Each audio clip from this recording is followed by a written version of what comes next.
প্রথমবারের মতো নারী বিশ্বকাপের শিরোপা জিতে ভারতের ইতিহাস।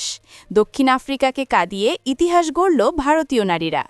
নাভি মুম্বাইয়ের ডিওয়াই পাতিল স্টেডিয়ামে অনুষ্ঠিত নারী ওয়ানডে বিশ্বকাপের ফাইনালে প্রোটিয়া মেয়েদের 52 রানে হারিয়ে প্রথমবারের মতো বিশ্বকাপের শিরোপা জিতল হারমানপ্রীত কৌরের নেতৃত্বাধীন ভারত।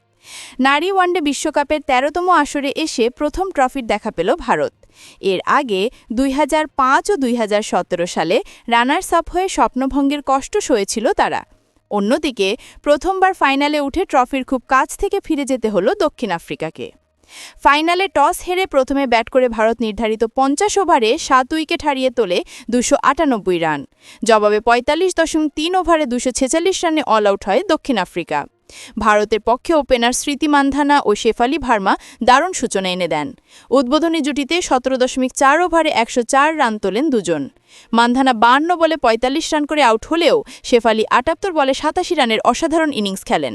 এরপর মিডল অর্ডারে দীপ্তি শর্মা ৫৮ ও রিচা ঘোষ ২৪ বলে ৩৪ রান করে দলের স্কোর ৩০০-র কাছাকাছি নিয়ে যান।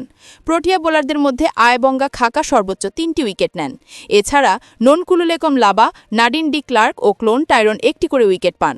২৯৯ রানের লক্ষ্য তারায় ভালো শুরু করেছিল দক্ষিণ আফ্রিকা। ওপেনার লরা উলওয়াট ৮৮ বলে ১০১ রানের দুর্দান্ত ইনিংস খেললেও এক প্রান্তে সঙ্গীর অভাবেই গতি হারায় তাদের ইনিংস। অ্যান্নেরি ড্রেকসেন ৩৫ রানে আউট হন, বাকিরা কেউই ইনিংস বড় করতে পারেননি। ভারতের পক্ষে দীপ্তি শর্মা একাই ৫ উইকেট তুলে নিয়ে ম্যাচের সেরা হন।